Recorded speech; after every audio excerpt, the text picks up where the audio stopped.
LT grade biology classes के आज के अंक में आप सभी लोगों का स्वागत है। आज का टॉपिक है जंतु जगत का वर्गीकरण अर्थात क्लासिफिकेशन ऑफ एनिमल किंगडम। तो इस टॉपिक पर आधारित मोस्ट इंपॉर्टेंट क्वेश्चन समझाएंगे। चलिए शुरू करते हैं।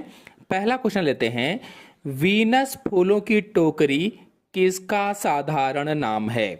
साइकन, यूप्लेक्टेला, यूस्पांजिया, ल्यूकोसोलिनिया। वीनस फूलों की टोकरी यानी वीनस फ्लावर बास्केट किसका साधारण नाम है? सोचिए और बताइए। Venus flower basket. यदि आप लोग किसी भी फाइलम के बारे में पूरी जानकारी करना चाहते हैं, चित्र सही समझना चाहते हैं, तो हर एक फाइलम, चाहे वो पोरीफेरा हो, प्रोटोजोआ हो, एनिलिडा हो, हर एक फाइलम पर हमारे चैनल में वीडियो अपलोडेड है। डिटेल से मैंने समझाया हुआ है, आप लोग जाकर के अच्छी तरीके से समझ सकते हैं। तो इसका आंसर सही होगा बी, यूफ्लेक्टेला। यूप्लेक्टेला को वीनस फूलों की टोकरी अथवा वीनस फ्लावर बास्केट भी कहा जाता है। और आपको बता दें कि जापानी लोग इसे शादी के समय उपहार में देते हैं। जो यूप्लेक्टेला है, इसे जापानी लोग शादी के समय उपहार में देते हैं। नेक्स्ट क्वेश्चन है, स्पंजों का लक्षण है। स्पंजों का लक्षण क्या होता है? जलीय, स्थलीय, छिद्र युक्त शरीर, सजीव तथा निर्जीव के बीच की कड़ी। कौन सा ऑप्शन सही होगा? आप लोग अपने दोस्तों में वीडियो को शेयर करते रहिए ताकि ज़्यादा से ज़्यादा लोग जुड़ सकें। वीडियो को लाइक ना किया हो तो लाइक भी कीजिए। लाइक और शेयर जितने ज़्यादा करेंगे और भी हमें अच्छा लगेगा, अच्छे वीडियो लाएंगे। स्पंजों का लक्षण है, आंसर सही होगा इसमें से सी, छिद्र युक्त शरीर यानी छिद्र शरीर। क्योंकि जो स्पंज होते हैं ये पोरीफेरा संघ के अंतर्गत आते हैं। स्पंज पोरीफेरा संघ के अंतर्गत आते हैं। और पोरीफेरा शब्द दो शब्दों से मिलकर बना हुआ है। पोरस यानी पोर मतलब छिद्र, और फेरे यानी टू बियर मतलब धारण करना, यानी छिद्रधारी जीव। यानी ऐसे जीव जिनके शरीर पर बहुत सारे छिद्र होते हैं वो पोरीफेरा संघ में पाए जाते हैं, जिन्हें स्पंज भी कहा जाता है। तो सी वाला ऑप्शन सही हो जाएगा। नेक्स्ट क्वेश्चन है, कालर कोशिकाएं पाई जाती हैं। कालर कोशिकाएं किस में पाई जाती हैं? अगर कालर कोशिका के बारे में डिटेल से जानना चाहते हैं तो हमारे चैनल में वीडियो अपलोडेड है, आप लोग जाकर के अच्छी तरीके से समझ सकते हैं। और सभी फाइलम पर वीडियो भी अपलोडेड हैं, वो भी आप जाकर के देख सकते हैं। तो कालर कोशिकाओं को कीप कोशिका भी कहा जाता है। जो कालर कोशिकाएं हैं इन्हें कीप कोशिकाएं भी कहा जाता है। और इसका आंसर सही होगा पहला, स्पंजों में कालर कोशिकाएं पाई जाती हैं। स्पंजों की जो बॉडी होती है उस बॉडी में कीप कोशिकाएं पाई जाती हैं। और प्रत्येक कीप कोशिका में एक कालर होती है। हर एक कीप कोशिका में एक कालर होती है, इसीलिए उसे कालर कोशिका कहा जाता है। नेक्स्ट क्वेश्चन है, पोरीफेरा में कंकाल निर्माण करने वाली कोशिकाएं होती हैं। पोरीफेरा में कंकाल निर्माण करने वाली कोशिकाएं कौन सी होती हैं? अमीबाणु, संचराणु, स्क्लेरोब्लास्ट, आर्कियोसाइट कोशिका। कौन सी होगी सही? पोरीफेरा में कंकाल निर्माण करने वाली कोशिकाएं, तो आंसर सही होगा इसका सी, स्क्लेरोब्लास्ट होती हैं। तो स्पंज में कंकाल बनाने वाली कोशिकाएं स्क्लेरोसाइट होती हैं। जो स्पंज होता है इसमें कंकाल बनाने वाली कोशिकाएं स्क्लेरोसाइट्स होती हैं। और ये कंकाल का निर्माण करने वाले स्पेक्यूल्स कणों को बनाते हैं। जो कंकाल का निर्माण करता है ऐसे स्पेक्यूल कणों को बनाती हैं। नेक्स्ट क्वेश्चन है, स्पंजों के लिए कौन सा लक्षण सार्वभौमिक है? स्पंजों के लिए इनमें से कौन सा लक्षण यूनिवर्सल है? चार ऑप्शन आपके सामने दिए गए हैं, सोचिए और बताइए कौन सा ऑप्शन सही हो सकता है। वीडियो को लाइक ना किया हो तो लाइक करते रहिए और अपने दोस्तों में शेयर जरूर करें ताकि ज़्यादा से ज़्यादा लोग जुड़ सकें। आंसर सही होगा इसका डी, उच्च पुनरुद्भवन की क्षमता। जो स्पंज होते हैं इनमें उच्च पुनरुद्भवन की क्षमता होती है, यानी रीजनरेशन की, यानी हाई रीजनरेशन की क्षमता होती है। हाई रीजनरेशन पावर पाया जाता है स्पंजों में। और पुनर्जनन क्या होता है या पुनरुद्भवन क्या होता है? तो कटे हुए हिस्से फिर से नए बन जाते हैं, उसे ही पुनर्जनन कहा जाता है। नेक्स्ट क्वेश्चन है, दंश कोशिका है एक। दंश कोशिका को नेमेटोसिस्ट कहा जाता है। तो निमेटोसिस्ट है एक या दंश कोशिका है एक अंग, कोशिका, कोशिका का समूह, कोशिका का भाग। कौन सा ऑप्शन सही होगा, सोचिए और बताइए। तो इसका आंसर सही होगा डी, कोशिका का भाग। दंश कोशिका क्या है, तो कोशिका का भाग होती है। और आपको बता दें ये कोशिकाएं सीलेंट्रेटा संघ के जंतुओं में पाई जाती हैं। सीलेंट्रेटा संघ के जंतुओं में जैसे हाइड्रा में पाई जाती हैं, जेलीफिश आदि में पाई जाती हैं। और ये दंश कोशिकाएं भोजन को पकड़ने का कार्य करती हैं और आधार से चिपकाने में भी सहायता करती हैं, आत्मरक्षा का भी कार्य करती हैं। ये इनके कार्य होते हैं दंश कोशिकाओं के। नेक्स्ट क्वेश्चन है, हाइड्रा में जनन किसके द्वारा होता है? अनिषेक जनन, पुटिभवन, बहुभ्रूणता, लैंगिक तथा अलैंगिक। हाइड्रा में जनन किसके द्वारा होता है, सोचिए और बताइए कौन सा ऑप्शन सही होगा।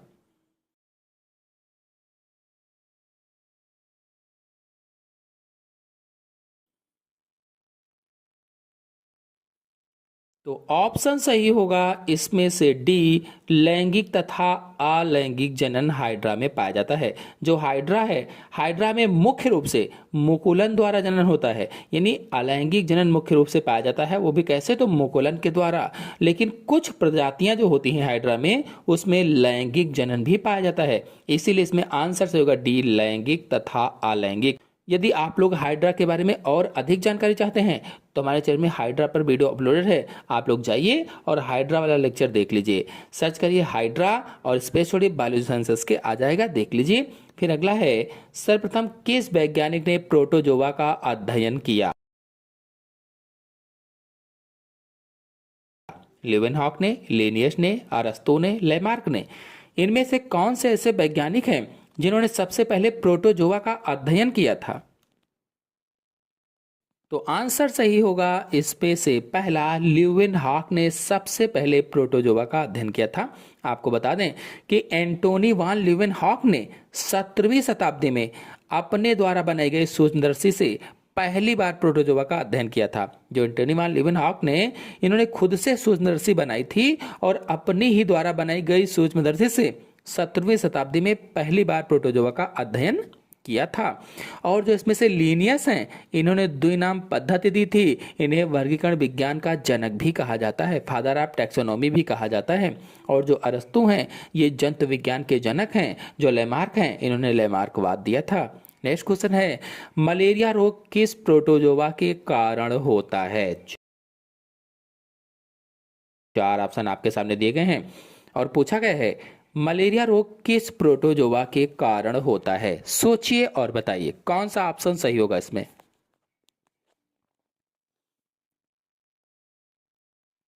तो ऑप्शन सही होगा इसमें से बी, प्लाज्मोडियम के कारण मलेरिया रोग हो जाता है। जो प्लाज्मोडियम है, ये संघ प्रोटोजोआ का जंतु होता है और यही व्यक्ति में या मानव में मलेरिया रोग पैदा करता है। और जो मलेरिया है, इसका वाहक कौन होता है, यानी जो प्लाज्मोडियम है, इसका वाहक कौन है, तो मादा एनाफिलीज मच्छर होती है, जो एक व्यक्ति से दूसरे व्यक्ति में फैलाती है। अगर आप लोग मलेरिया रोग के बारे में जानना चाहते हैं तो हमारे चैनल में वीडियो अपलोडेड है, आप लोग जाकर के अच्छी तरीके से समझ सकते हैं। प्लाज्मोडियम की पूरी लाइफ साइकिल बहुत ही अच्छी तरीके से मैंने समझाई है, आप लोग जाकर के देख सकते हैं। इसमें जो पहला ऑप्शन है ट्रिपैनोसोमा, इससे निद्रा रोग हो जाता है, स्लीपिंग सिकनेस हो जाती है। जो एंट अमीबा है, इससे पेचिस नामक रोग हो जाता है। चलिए नेक्स्ट क्वेश्चन पर आते हैं, पैरामीशियम में लैंगिक जनन किसके द्वारा होता है? जो पैरामीशियम होता है, इसमें लैंगिक जनन किसके द्वारा होता है? सोचिए और बताइए।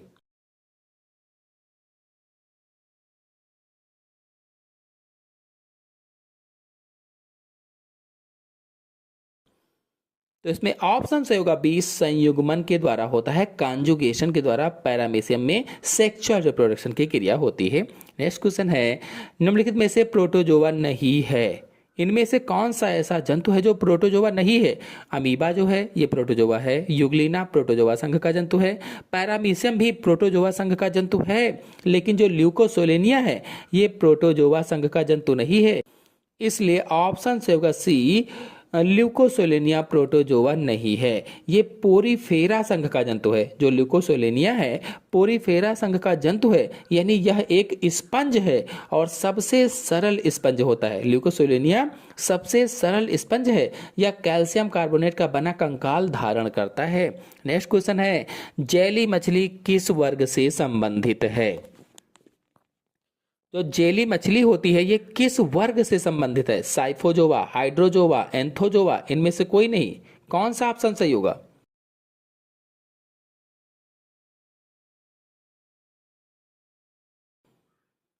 तो ऑप्शन सही होगा इसमें से पहला, साइफोजोआ वर्ग से संबंधित है, जिसे राइजोस्टोमा भी कहा जाता है। और आपको बता दें, जो हाइड्रोजोआ है इससे हाइड्रा संबंधित है, हाइड्रोजोआ से हाइड्रा संबंधित है। और जो एंथोजोआ है समुद्री पेन इससे संबंधित है, मैट्रिडियम संबंधित है। और आपको बताते चलें, यदि आप लोग इन सभी वर्गों के बारे में अच्छे जानकारी चाहते हैं तो हमारे चैनल में वीडियो अपलोडेड है, आप लोग जाकर के अच्छी तरीके से समझ सकते हैं। नेक्स्ट क्वेश्चन है, निम्न में से कौन एक सीलेंट ट्रेट है? इनमें से कौन सा सीलेंट ट्रेट है, यानी सीलेंट्रेटा संघ का जंतु है? आपको बता दें कि सीलेंट्रेटा संघ का नया नाम निडेरिया है। निडेरिया जो है ये सीलेंट्रेटा संघ का नया नाम है। तो इसमें ऑप्शन से होगा पहला, समुद्री पेन सीलेंट्रेट है, समुद्री पेन। जबकि जो समुद्री अर्चिन है ये इकाइनोडर्मेटा संघ का जंतु है। समुद्री खीरा भी इकाइनोडर्मेटा संघ का जंतु होता है। नेक्स्ट क्वेश्चन है, फीता कृमि पोषक से अपना भोजन किसके द्वारा प्राप्त करते हैं? जो फीता कृमि है ये पोषक से अपना भोजन किसके द्वारा प्राप्त करते हैं? चार ऑप्शन आपके सामने दिए गए हैं, सोचिए और बताइए कि कौन सा ऑप्शन सही होगा।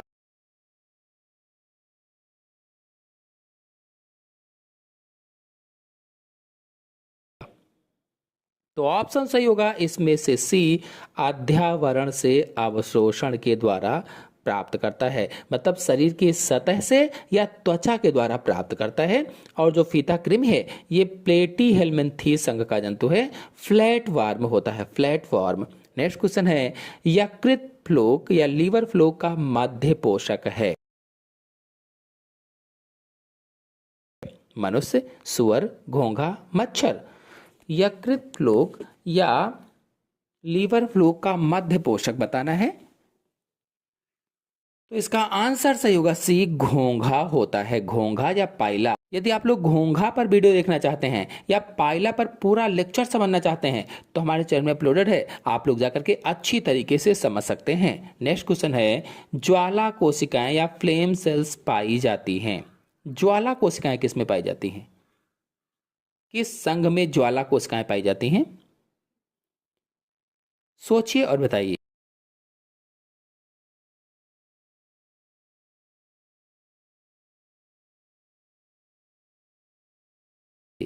आंसर से होगा सी, प्लेटी हेलमिंथीज संघ में ज्वाला कोशिकाएं पाई जाती हैं। और ज्वाला कोशिकाएं इन्हें क्यों कहा जाता है? क्योंकि ये दीपक की लौ की तरह होती हैं, दीपक की लौ की तरह। ज्वाला कोशिकाएं जो होती हैं ये अपशिष्ट पदार्थों को निकालती हैं, जो अपशिष्ट पदार्थ होते हैं उनको निकालने का कार्य करती हैं और जल का संतुलन बनाए रखने का कार्य भी करती हैं। अगर आप लोग ज्वाला कोशिकाओं की संरचना समझना चाहते हैं, पूरी जानकारी चाहते हैं ज्वाला कोशिकाओं के बारे में, तो हमारे चैनल में वीडियो अपलोडेड है, आप लोग देख सकते हैं। नेक्स्ट क्वेश्चन है, टीनिया सोलियम का मुख्य लक्षण है?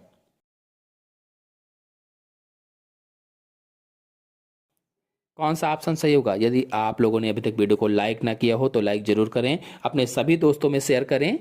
टीनिया सोलियम का मुख्य लक्षण क्या होता है? सोचिए और बताइए। चार ऑप्शन आपके सामने दिए गए हैं, तो ऑप्शन सही होगा इसमें से डी, उपरोक्त सभी। नेक्स्ट क्वेश्चन है, गोल कृमि चपटे कृमि से किसकी उपस्थिति के कारण भिन्न होते हैं? सोचिए और बताइए।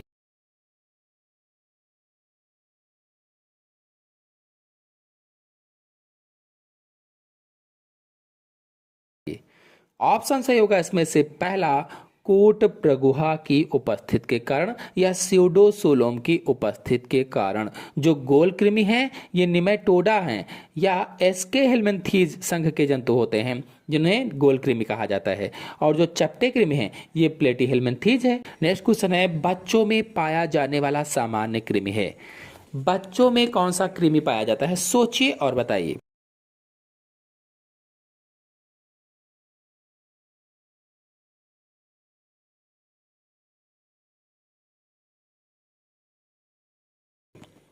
ऑप्शन सही होगा इसमें से पहला एंट्रोबियस वर्मिकुलेरिस। जो एंट्रोबियस वर्मिकुलेरिस है ये बच्चों में पाया जाता है। इसे पिन कृमि भी कहा जाता है। ये एक निमेटोडा है, निमेटोडा वर्ग का है या निमेटोडा संघ का है। पिन कृमि कहा जाता है इसे। गुदा के पास खुजली करता है ये। नेक्स्ट क्वेश्चन है, केचुए के उत्सर्जी अंग हैं ज्वाला कोशिकाएं, प्रगुहा, नेफ्रिडिया, प्रेसड़ी। केचुए के उत्सर्जी अंग कौन से होते हैं? सोचिए और बताइए।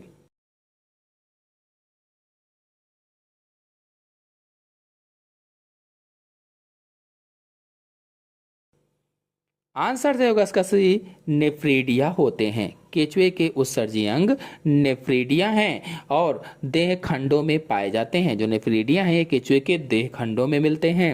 नेक्स्ट क्वेश्चन है, फेरिटीमा में रुधिर परिवहन तंत्र होता है बंद प्रकार का, पार्वीय, अधरीय, अध्यावड़ीय। फेरिटीमा में रुधिर परिवहन तंत्र या ब्लड सर्कुलेशन सिस्टम कैसा पाया जाता है? सोचिए और बताइए।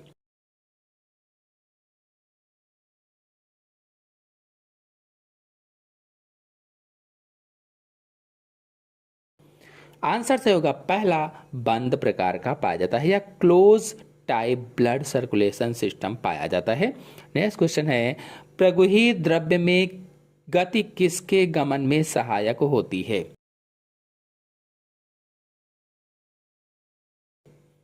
सिलोमिक फ्लूइड में गति किसके गमन में सहायक होती है? चार ऑप्शन आपके सामने दिए गए हैं। सोचिए और बताइए कि कौन सा ऑप्शन सही हो सकता है।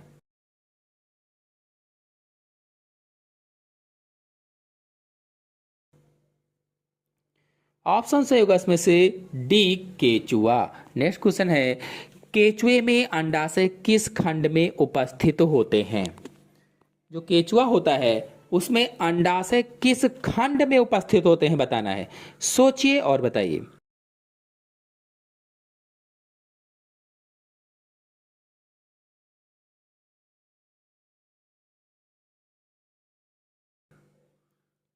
ऑप्शन सही होगा इसमें से पहला 13वें खंड में उपस्थित होता है। केचुए में अंडाशय 13वें खंड में उपस्थित होते हैं। केचुए का जो 13वां खंड होता है उसमें अंडाशय पाए जाते हैं और जो 14वां, 15वां और 16वां खंड होता है, केचुए में जो 14वां, 15वां और 16वां खंड होता है उसमें क्लाइटेलम पाया जाता है। क्लाइटेलम ये प्रजनन में हेल्प करता है, प्रजनन में, और अंडों के लिए कोकून बनाने का कार्य भी करता है। जो क्लाइटेलम है ये अंडों के लिए कोकून बनाने का कार्य भी करता है। नेक्स्ट क्वेश्चन है, केचुए में वृषण किन खंडों में उपस्थित होते हैं? जो वृषण हैं, जो टेस्टिस हैं, वे किन खंडों में उपस्थित होते हैं? सोचिए और बताइए।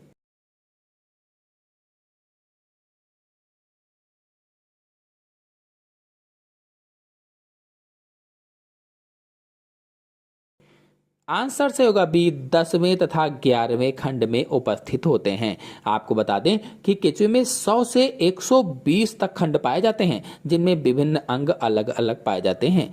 केचुए में 100 से 120 तक खंड होते हैं, सेगमेंट होते हैं। नेक्स्ट क्वेश्चन है, किसके रुधिर प्लाज्मा में हीमोग्लोबिन घुला रहता है?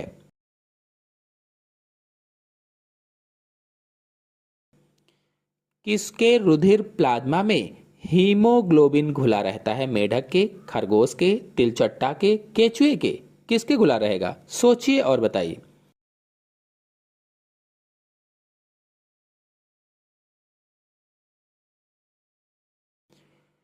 आंसर सही होगा इसमें से डी केचुए के रुधिर प्लाज्मा में हीमोग्लोबिन घुला रहता है।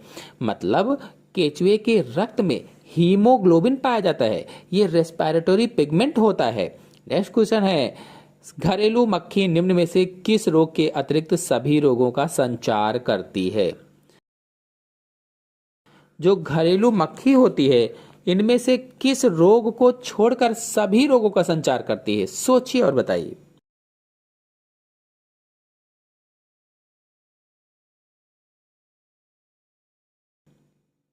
आंसर से होगा इसमें से डी, पीत ज्वर को छोड़कर। यानी पेचिस भी एक व्यक्ति से दूसरे व्यक्ति में फैलाती है, टाइफाइड रोग भी फैलाती है, हैजा रोग भी फैलाती है, लेकिन पीत ज्वर को नहीं फैलाती है। इसलिए ऑप्शन से होगा डी, पीत ज्वर। नेक्स्ट क्वेश्चन है, आर्थ्रोपोड में किसकी कमी होती है? आर्थ्रोपोड में किसकी कमी होती है? सोचिए और बताइए।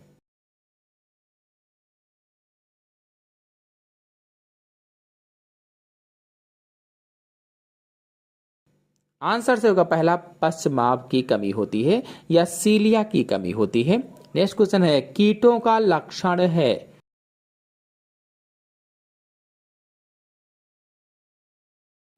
कीटों का लक्षण क्या होता है? संयुक्त नेत्र, काइटिन युक्त बाह्य कंकाल, खंड युक्त शरीर, तीन जोड़ी पाद। कौन सा ऑप्शन सही होगा? सोचिए और बताइए।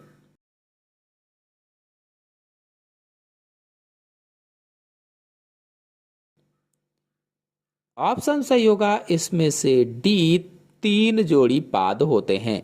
जो कीट होते हैं ये आर्थ्रोपोडा संघ के अंतर्गत आते हैं। अगर आप लोग आर्थ्रोपोडा संघ को अच्छी तरीके से समझना चाहते हैं तो मैंने लेक्चर डाला हुआ है, आप लोग जाकर के चैनल से देख सकते हैं। नेक्स्ट क्वेश्चन है, घरेलू मक्खी का मैगॉट होता है।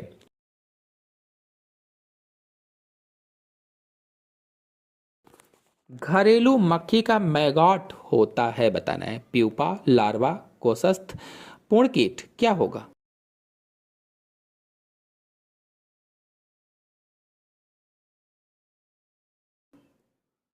आंसर से होगा बी, घरेलू मक्खी का मैगाट लार्वा होता है। और अगर आप लोग घरेलू मक्खी के बारे में पूरी जानकारी चाहते हैं तो घरेलू मक्खी पर फुल लेक्चर अपलोडेड है, चित्र सहित समझाया हुआ है। आप लोग जाकर के अच्छी तरीके से हमारे चैनल से समझ लीजिए, देख लीजिए। नेक्स्ट क्वेश्चन है, मच्छर द्वारा नहीं फैलता है।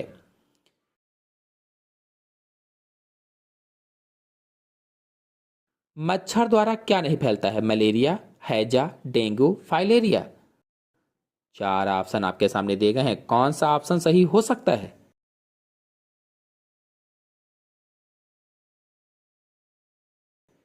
तो आंसर सही होगा इसमें से बी, हैजा। मच्छर के द्वारा हैजा नहीं फैलता है। जो हैजा है ये मक्खी के द्वारा फैलता है, मच्छर से नहीं।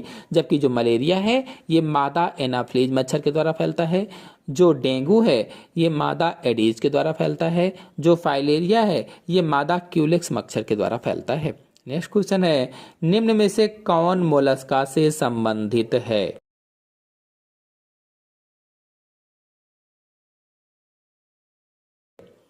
इनमें से कौन सा ऐसा है जो मोलस्का से संबंधित है? सोचिए और बताइए।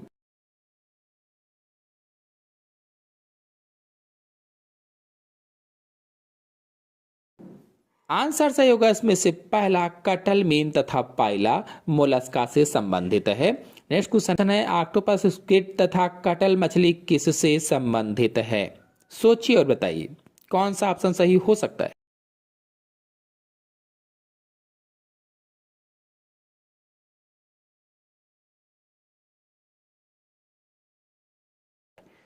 आंसर से होगा डी, सिफेलोपोडा से संबंधित है। नेक्स्ट क्वेश्चन है, पाद नलिकाएं पाई जाती हैं।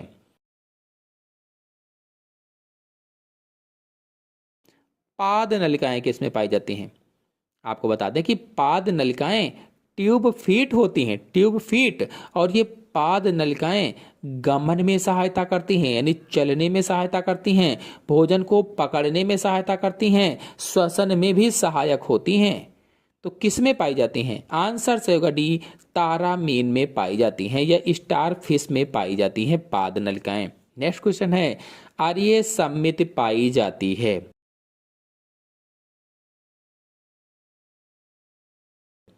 आर्य सममित किस में पाई जाती है? एनाफ्लीज में, तिलचट्टे में, एस्ट्रियास में, घोंघे में। चार ऑप्शन आपके सामने दिए गए हैं और ऑप्शन सही होगा एस्ट्रियास में पाई जाती हैं। अगर आप लोग एस्ट्रियास पर फुल वीडियो देखना चाहते हैं तो हमारे चैनल में अपलोडेड है, आप लोग जाकर के देख सकते हैं।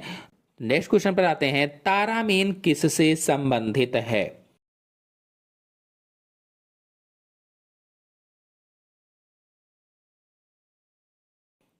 तारामीन किससे संबंधित है? सोचिए और बताइए।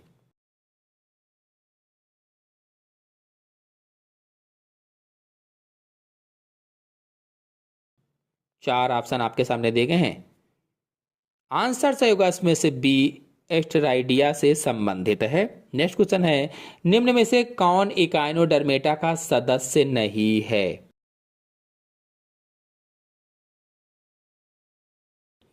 इनमें से कौन इकाइनोडर्मेटा का सदस्य नहीं है, बताना है। तो सोचिए और बताइए।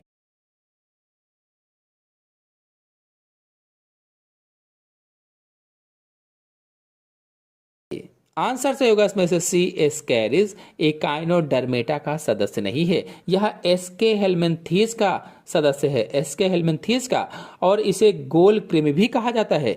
ये मानव की छोटी आंत का परजीवी होता है। जो एस्केरिस है ये मानव की छोटी आंत का परजीवी होता है। अगर एस्केरिस पर आप पूरा लेक्चर देखना चाहते हैं, चित्र सही समझना चाहते हैं, तो हमारे चैनल में अपलोडेड है, आप लोग जाकर के अच्छी तरीके से समझ सकते हैं। नेक्स्ट क्वेश्चन है, कौन सा शीत रुधिर तापी जंतु है?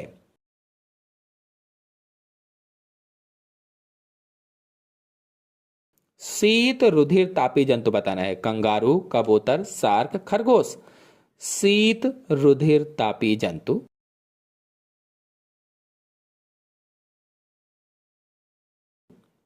तो आंसर सही होगा इसमें से सी, शार्क होती है। आपको बता दें कि शीत रुधिर तापी जंतु किसे कहते हैं? तो जिनके शरीर का तापमान वातावरण के तापमान के अनुसार बदलता रहता है, उन्हें शीत रुधिर तापी जंतु कहा जाता है। यानी ऐसे जंतु जिनके शरीर का तापमान वातावरण के तापमान के अनुसार बदलता रहे, उन्हें ही शीत रुधिर तापी जंतु कहा जाता है। तो इसमें सी आंसर सही हो जाएगा। नेक्स्ट क्वेश्चन है, निम्न में से कौन जरायुजी है? इनमें से कौन जरायुजी है, बताना है। सोचिए और बताइए।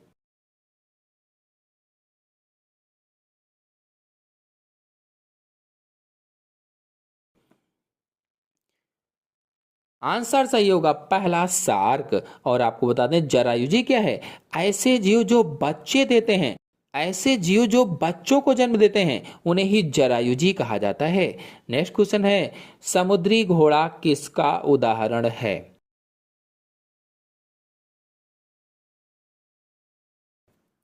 समुद्री घोड़ा किसका उदाहरण है?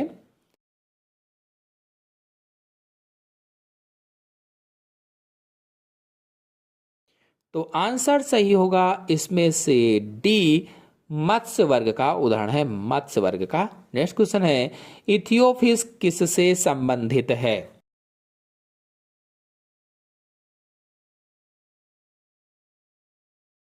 इथियोफिस किससे संबंधित है?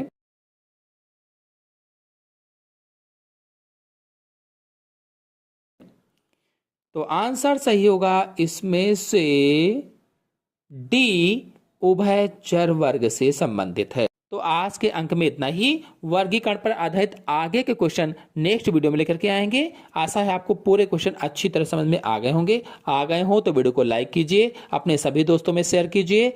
चैनल पर पहली बार आए हैं तो चैनल को सब्सक्राइब भी कर लीजिए। धन्यवाद।